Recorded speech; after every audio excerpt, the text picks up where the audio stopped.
지금 교회가 너무나 이질적 교회와 신자들을 양상하는 모습이 너무 심각하여서 부득이 여러분에게 알려드리면 안 되겠다라는 생각을 갖게 됐습니다.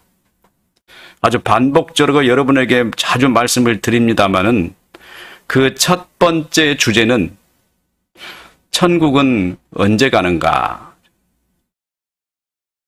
여러분이 천국을 가려면 또 어떻게 해야 되는가? 그 첫째 조건이 사람들은 뭐라고 말하냐면 예수를 잘 믿으면 천국을 가는 거 아니겠습니까? 천국은 믿음으로 가는 거지요. 여기에 두 가지 뚜렷한 구별을 가진 신자들을 보게 됩니다. 여러분은 천국과 어떤 관계가 있습니까? 우리 교회에서 가르쳐드린 천국에 대한 기대를 뭐라고 말씀을 드렸나요? 한번 살펴보겠습니다. 어떤 분들은 이렇게 말합니다. 왜 예수를 믿으십니까? 라고 질문하면은 천국 가야 되기 때문에 라고 대답합니다. 이분에게 뭐라고 답을 해드려야 할까요? 그렇습니다. 천국에 이르도록 믿음을 붙잡고 열심히 믿음으로 살자고요 라고 말할까요? 뭐 그렇게 맞는 말일지 모르겠습니다. 그분에게 딱히 드릴 방법이 없어요. 무슨 말을 할 방법이. 아직 그분은 천국에 이르지 못했기 때문입니다. 다른 분은 이렇게 말합니다. 성령께서 믿을 수 있도록 힘을 주셔서 믿고 있으니 이렇게 살면 나중에 죽어 천국에 이르게 된다고 말할 겁니다. 그 말도 틀린 말은 아닙니다.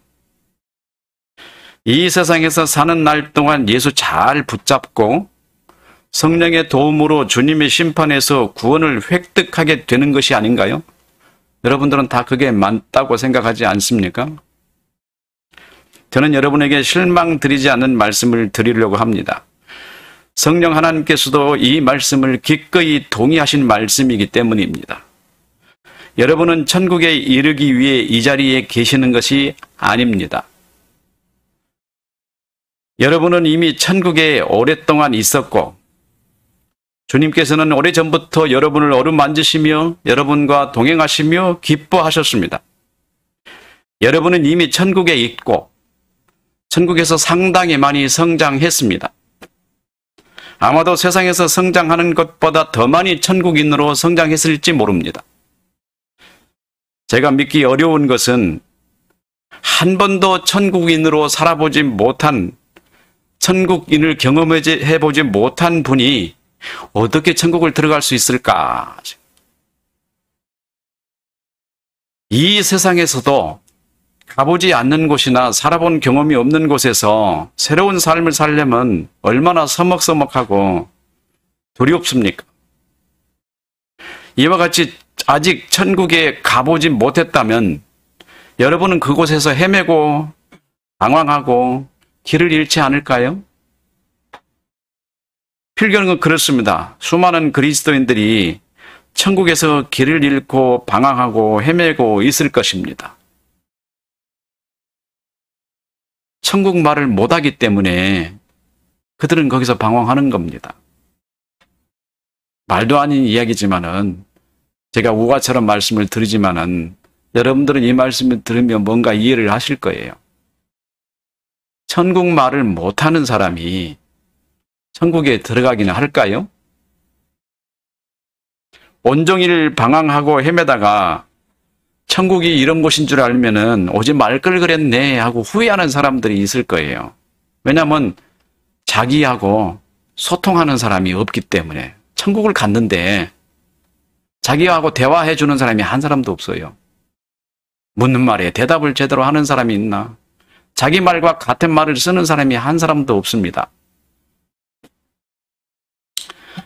아직 한 번도 천국을 경험해 보지 못하는 사람들에게 저는 이런 말씀을 권고합니다. 제2 외국어 공부하지 말고 천국어부터 하십시오. 분명히 여러분 기억해야 됩니다. 천국어를 모르면은 천국에 간다 해도 또다시 방황하는 미아의 신세를 면치 못할 것입니다. 그래서 주님께서는 여러분을 처음부터 천국 삶을 살게 하십니다. 이것을 두 눈으로 분명히 목격하면서도 이 세상에서 천국 가지고 참 사람들 속이기 쉽다 하는 것을 알았습니다. 그리고 그거 가지고 장사하는 사람들을 봤습니다. 미래에 있는 천국으로 장사하면 정말로 부자 돼요. 너희 잘 믿으면 천국 갈 수 있어. 사람들은 천국을 가려고 안간힘을 쓰고 온갖 구질구질한 일도 마다하지 않고 헌신하며 천국 가는 방법을 가르쳐주는 사람들에게 생명을 걸고 순종하는 것을 보았습니다. 그들은 천국을 가르쳐준다고 하면서 온갖 희생을 강요했습니다. 물질뿐만 아니라 마음까지 내놓으라고 합니다. 순종을 강요하고 경쟁을 부추깁니다. 그렇게 해서 천국 갈 수 있느냐 하고 책망하기도 합니다.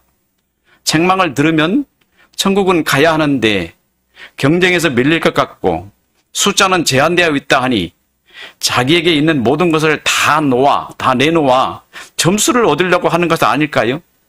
믿으라. 내가 가르쳐준 대로 하면 돼. 주님은 나에게 보여주셨다. 나는 다 보고 왔어. 천국은 아무나 가는 것이 아니야. 모든 걸 다 내려놓지 않으면 갈 수 없어. 이 말이 무슨 말이에요? 간단하게 여러분 이해하기 쉬운 말처럼 들리지만은 사실 그 사람에게 있는 모든 걸 다 빼앗는 말이에요. 갈취하는 말입니다. 다 내놔. 그래야 천국 갈 수 있어. 근데 그렇게 뺏어가지고 그걸 갖다가 어디다 쓰죠? 자기 주머니에 착복하고 있지 않나요? 교회처럼 큰 빌딩 세우고 말이에요. 눈물이 날 지경이에요. 성경에는 천국은 침노하는 자의 것이니라고 현재어로 쓰였습니다. 지금 침노하면 거기가 천국이에요. 이미 여러분은 천국에 있고 천국은 여러분에게 이미 있습니다. 여러분은 오래전부터 천국 사람이었고 주님의 백성이었습니다. 주님께서 원하시는 그런 사람을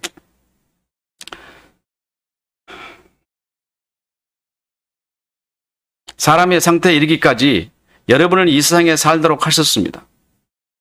여러분이 죄 속에 빠져 허우적거린다 할지라도 천국이 여러분을 피하거나 도망가거나 천국 하늘이 걷어가지 않습니다. 천국의 은혜는 여전히 여러분 안에 있고 여러분은 전능하신 예수 그리스도의 형제들이며 하나님의 백성들입니다. 그 무엇도 여러분을 그리스도의 사랑에서 빼앗아갈 자가 없다고 사도 바울이 분명히 말했습니다. 그러면 우리가 어떻게 천국에 사는 것을 이해할 수 있습니까? 오래전부터 여러분에게 말씀을 드렸습니다. 마태복음 13장에서 주님은 비유로 말씀하셨습니다. 근데 그 말씀이 비유였으나 주님 자신을 언급하시는 실제였습니다. 주님께서는 씨를 뿌리셨습니다. 그 씨는 주님 자신이었고 우리에게는 복음이라고 불렀습니다. 복음의 씨앗입니다. 복음은 로마서 1장 2절 4절의 말씀으로 선지자로 말미암아 약속에 따라 보내심을 받으셨습니다. 하나님의 아들이 육신을 입고 이 땅에 오셨으며 우리의 모든 죄를 위해 고난을 당하시고 십자가에 죽으셨습니다. 그리고 사흘 만에 부활하셔서 승천하셨고 하나님의 보좌 우편에 계셔서 보혜사 성령을 우리에게 보내셔서 영으로 우리와 영원히 함께 계시는 것입니다. 주님이 오셔서 역사하시고 이미 이 세상에 성령을 보내셔서 이 땅의 교회를, 이 땅의 하나님 나라를, 이 땅의 천국을 이미 세워놓으셨습니다. 사람들이 그거를 알지 못하고 이 천국을 세상의 소굴로, 도둑놈 소굴로 만들고 있었던 겁니다. 세상에 장사꾼의 소굴을 만들어서 천국 다단계 판매를 하고 있지 않나, 천국을 위해서 경쟁을 부추기는 이상한 신앙을 여러분들에게 강조해 왔던 겁니다.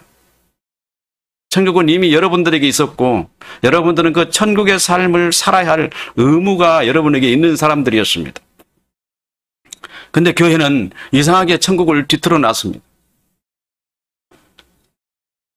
복음이 사람의 마음에 뿌려지면 생명이 돋아나 싹을 내는 밭이 있는가 하면은 싹을 내고 생명으로 자라지만 환경에 의해 온전히 자라지 못하는 경우도 있다고 했습니다. 잘못 이해하면 이것은 마치 모두 싹을 내지만 삶의 환경에 의해 생명을 잃어버리는 복음이 된다고 말할 수도 있을 것입니다. 그러나 생명을 잃어버리는 복음은 애초부터 온전한 복음이 아닌 것입니다. 복음이신 주님은 생명이시기 때문에 한 번 싹이 틔워지면 결코 생명을 잃어버릴 수 없습니다.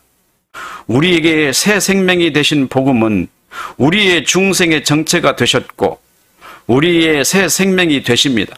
사도 바울은 고린도후서 5장 17절에 그런즉 누구든지 그리스도 안에 있으면 새로운 피조물이라.